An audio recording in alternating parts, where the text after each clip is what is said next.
बिस्मिल्लाहिर्रहमानिर्रहीम। आदाब नाज़रीन। कांग्रेस ने इलेक्शन 2019 के लिए अपना इंतखाबी मंशूर जारी कर दिया है, जिसने सियासी हलकों में खलबली मचा दी। बिलखुसूस बीजेपी ने इस पर शदीद रद्द-ए-अमल का इजहार किया।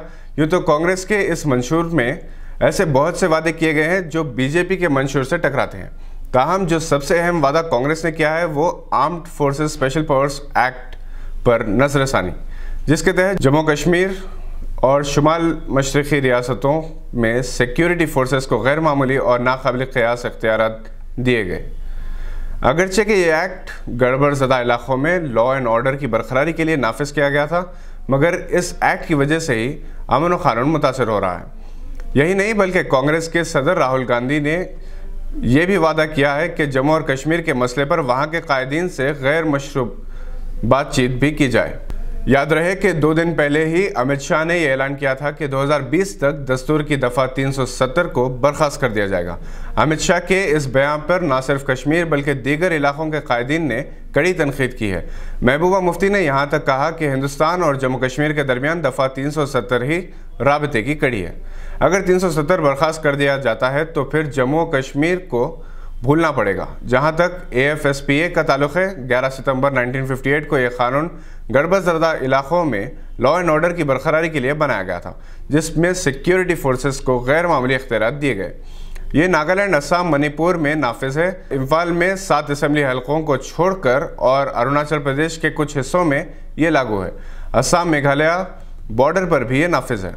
ये एक मुतनाज़ा कानून है जिसकी इंसानी हकूक़ के तहफ़्फ़ुज़ के अलमबरदारों ने इसलिए मुखालिफत की कि ये इंतहाई जारहाना है। 10 अफराद मणिपुर में जब इस कानून की भेंट चढ़ गए तो मणिपुर की इरम शर्मिला ने नवंबर 2000 से अगस्त 2016 तक इस कानून के खिलाफ एहतजाज करते हुए भूख हड़ताल की थी। मणिपुर की ख़वातीन ने इस कानून के बेजा इस्तेमाल और सिक्योरिटी फोर्सेस की जानिब से इनकी इस्मतों से खिलवाड़ के खिलाफ 15 जुलाई 2004 को बराना होकर एहतजाज किया था, जिससे हिंदुस्तान की जगहसाई हुई थी।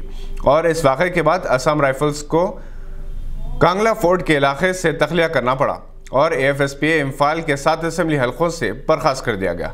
कांग्रेस ने जम्मू कश्मीर में सिक्योरिटी फोर्सेस की तादाद को कम करने का वादा किया और गुफ्त-ओ-शुनीद के लिए 3 मुसालिहतकारों को बरकरार करने का भी ऐलान किया है।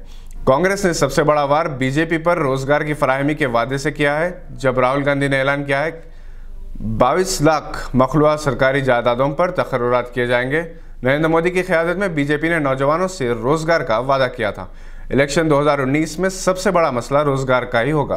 कांग्रेस ने कम अज़ कम इंतखाबी मंशूर की तैयारी में अच्छी मेहनत की है और अगर इसकी सही अंदाज में तशहीर हो और कांग्रेस इख्तिदार हासिल करके इस पर अमल आवारी करने में कामयाब हो सके तो मिस्टर पी चिदम्बरम के अल्फाज में हिंदुस्तान मजबूत तरीन मुल्क होगा और इसकी माशियत मुस्तकम हो जाएगी। ये थी आज की अहम खबर पर नज़र। देखते रहिए गवाह।